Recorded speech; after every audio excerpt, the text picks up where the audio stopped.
Hello everyone, I am Neha. आज करेंगे हम क्लास 12 अकाउंट्स एंड टॉपिक है हमारा आज का बैलेंस शीट। एंड गाइस, इस चैनल पे जितनी भी वीडियोस करेंगे हम एनसीईआरटी की बुक्स में से करेंगे। तो देखो बुक में क्या लिखा हुआ है। Note for profit organisations prepare balance sheet for ascertaining the financial position of the organisation. भाई जो नॉट फॉर प्रॉफिट ऑर्गेनाइजेशन है वो भी बैलेंस शीट बनाती है, ये पता लगाने के लिए कि उनकी कंपनी की, उनकी ऑर्गेनाइजेशन की फाइनेंशियल पोजीशन कैसी है, कि प्रॉफिट कमा रहे हैं या नहीं कमा रहे हैं। The preparation of the balance sheet is on the same pattern as that of business entities. और जब वो बैलेंस शीट बनाते हैं वो सेम कौन सा पैटर्न यूज़ करते हैं जो कि बिजनेस एंटिटीज़ यानी बाकी कंपनीज जिस फॉर्मेट को यूज़ करके बैलेंस शीट बनाती है, सेम उसी फॉर्मेट की बैलेंस शीट वो लोग बनाते हैं। It shows assets and liabilities as at the end of the year. अब ये बैलेंस शीट क्या दिखाती है कि हमारे पास कितने एसेट्स और कितने लाइबिलिटीज़ बचे हैं साल के एंड में, ठीक है। क्योंकि बैलेंस शीट में यही तो लिखा जाता है अपने पास कितने एसेट्स हैं और कितनी लाइबिलिटीज़ हैं। However, there will be a capital fund or general fund in place of the capital। अब यहाँ पे क्या होता है, बैलेंस शीट में कैपिटल फंड भी लिखा जाता है, कैपिटल नहीं लिखा जाता है, कैपिटल फंड लिखा जाता है या जनरल फंड लिखा जाता है। एंड द सरप्लस और deficit as per income and expenditure account which is either added to और deducted from the capital fund. और ये जो आपका कैपिटल फंड आप लिखोगे बैलेंस शीट के अंदर, इसमें क्या करना है, जो इनकम और एक्सपेंडिचर अकाउंट से आपका जो सरप्लस निकला है या डेफिसिट जो भी निकला है उसको ऐड करना है। अगर सरप्लस होगा तो ऐड कर देंगे, अगर डेफिसिट होगा तो माइनस कर देंगे, ठीक है। आपको ये करना है, दोबारा से बता रही हूँ। जो कैपिटल फंड आप लिखेंगे बैलेंस शीट में, इसमें इनकम और एक्सपेंडिचर अकाउंट का सरप्लस आएगा तो ऐड कर देना है, डेफिसिट आएगा तो माइनस कर देना है। It is also a common practice to add some of the capitalised items.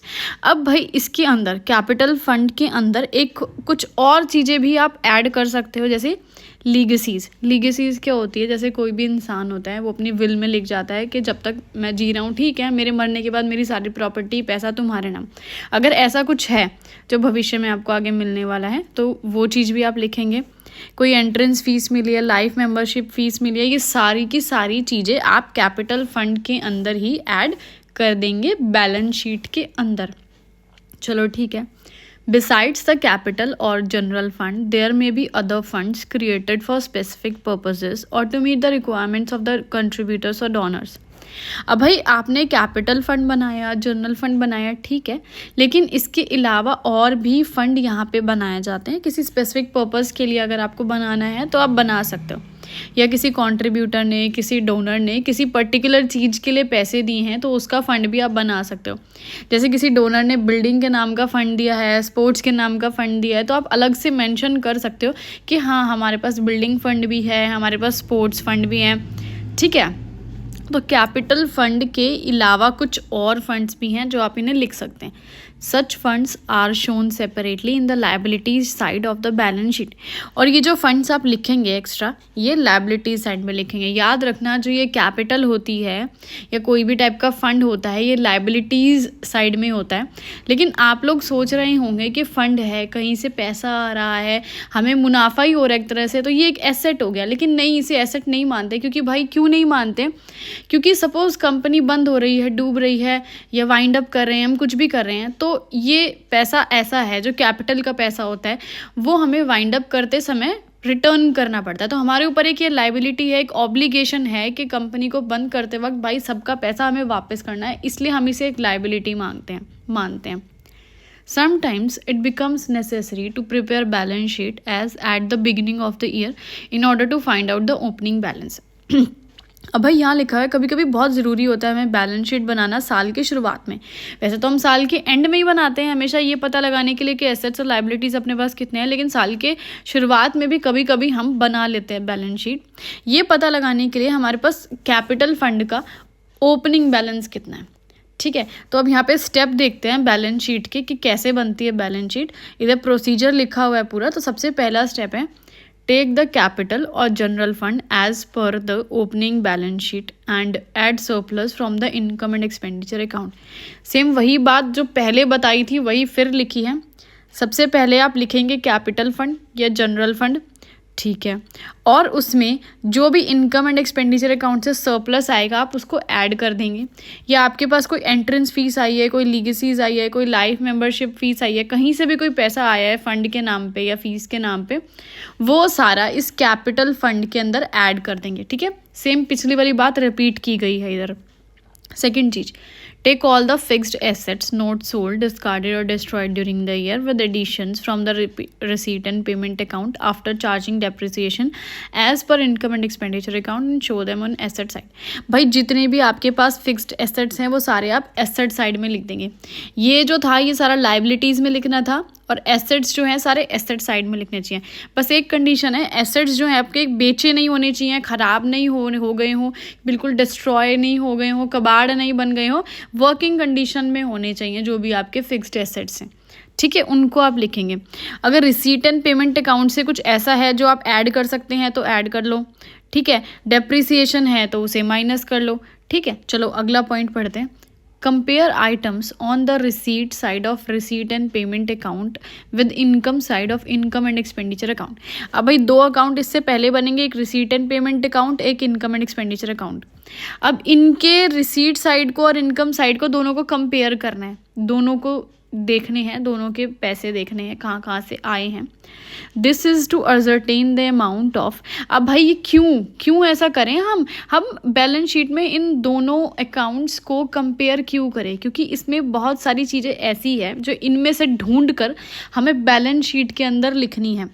बहुत सारे ऐसे अमाउंट होते हैं जैसे कि subscription due but not received, जैसे कि कहीं से सब्सक्रिप्शन आपका आना है लेकिन अभी तक मिला नहीं है, लेकिन आप इसे भी ऐड करेंगे। ठीक है, और देखते हैं सेकंड वाला क्या है। ये तो फर्स्ट हो गया, इनकम रिसीव्ड इन एडवांस। अगर आपको साथ में इनकम कहीं पे एडवांस में मिल गई है।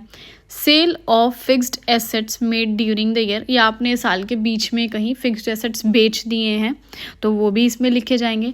आइटम्स टू बी कैपिटलाइज्ड, कोई आइटम है जिसे कैपिटल में ऐड करना है भाई वो भी लिखेंगे। कोई लीगेसी है, जैसे कि मैंने अभी लीगेसी के बारे में बताया था, या आपने कहीं इन्वेस्ट किया है पैसा, उसका इंटरेस्ट आपको मिल रहा है, उसका ब्याज आपको मिल रहा है, वो भी लिखेंगे आप बैलेंस शीट के अंदर। ठीक है, तो इसलिए हम रिसीट एंड पेमेंट अकाउंट को और इनकम एंड एक्सपेंडिचर अकाउंट को दोनों को अच्छे से गो थ्रू करेंगे। ठीक है, next point, similarly compare items on the payment side of the receipt and payment account with expenditure side of the income and expenditure account.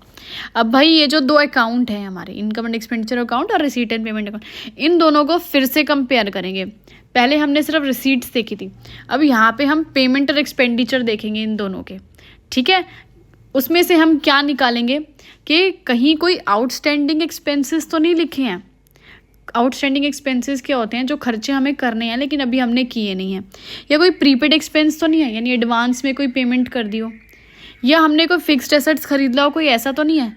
कहीं डेप्रिसिएशन तो नहीं है, या हमने बीच में ही कोई स्टॉक खरीदा हो, या क्लोजिंग बैलेंस हमारे पास कैश का। अगर इनमें से कोई भी आइटम कहीं भी आपको दिखती है तो उसे फटाफट से नोट डाउन कर लो, क्योंकि वो हमें बैलेंस शीट में लिखनी है। अब बैलेंस शीट का प्रोफॉर्मा देखो, यहाँ पे लेफ्ट में आता है लाइबिलिटीज, राइट में आता है एसेट्स। दोबारा वही चीज़ रिपीट करी हूँ, सबसे पहले आता है आपका कैपिटल फंड। इसके अंदर मैंने बताया था सरप्लस होगा तो ऐड कर देना, डेफिसिट होगा तो माइनस कर देना। जैसे कि कोई कैपिटलाइज्ड इनकम होगी जिसको आपके कैपिटल में ऐड करने वाली इनकम होगी, कोई सब्सक्रिप्शन वगैरह मिला होगा तो इसके अंदर ऐड कर देना। लीगेसीज होगी, एंट्रेंस फीस होगी, लाइफ मेंबरशिप फीस होगी तो सारी चीज़ें लिख देना। ठीक है, क्लोजिंग बैलेंस लिख देना। अब क्या है, थ्योरी में हमने क्या पढ़ा था कि कोई स्पेशल फंड है, जैसे स्पोर्ट्स फंड, बिल्डिंग फंड, कहीं से कोई फंड आया है, अपने पास पैसा आया है तो वो भी ऐड कर देना। आगे क्या करेंगे, receipts for the item for during the year, या आपको कहीं से और किसी भी चीज़ को लेके कहीं से पैसे मिले हों, या कोई आपको डोनेशन मिली हो, कहीं पैसा इन्वेस्ट किया हो, उसका इंटरेस्ट मिला हो, वो भी ऐड कर देंगे। या आपने expenses paid out of fund, भाई आपने कहीं खर्चा किया है, फंड में से पैसा खर्च किया तो उसे माइनस कर देंगे। तो देखना ये ऐड और लेस वाले में कंफ्यूज मत हो ना।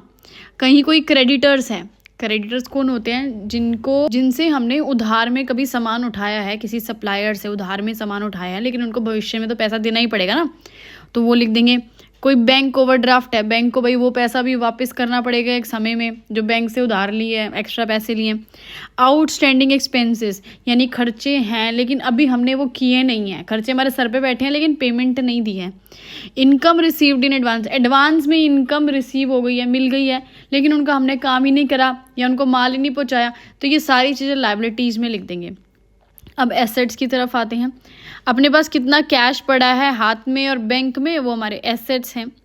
आउटस्टैंडिंग इनकम यानी हमने इनकम कमा ली है, हमने अपना काम कर दिया है, जो काम करना था या गुड सप्लाई करने थे सारे काम कर दिए हैं, इनकम आनी रहती है, वो हमारे एसेट्स हैं, आएगी भाई, भविष्य में पैसे हमारे हाथ में आएंगे।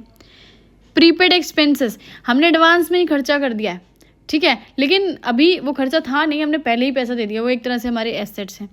या हमने कोई स्टॉक खरीदा है, ठीक है, किसी भी चीज़ का कोई आइटम परचेज करी है, उसको हम ऐड कर लेंगे। Value consumed during the period, value consumed यानी जो स्टॉक है उसको हमने यूज़ कर लिया है, वो ख़त्म हो गया है स्टॉक, तो माइनस कर देंगे। परचेज़ करने का इधर क्या मतलब है यहाँ पे कि अपने पास कोई नया आइटम और आया है तो ऐड होगा। कंज्यूम मतलब यूज़ कर लिया है, ख़त्म हो गया है, तो माइनस कर देंगे। या फिर और भी कोई प्रीवियस बैलेंस है जहाँ हमने कुछ ख़रीदा हो तो ऐड कर देंगे। Book value of assets sold और डिस्पोज, भाई कोई एसेट्स हैं उनको बेच दिए हैं तो उनको माइनस कर देंगे और लास्ट में क्लोजिंग बैलेंस लिख देंगे। इसका वीडियो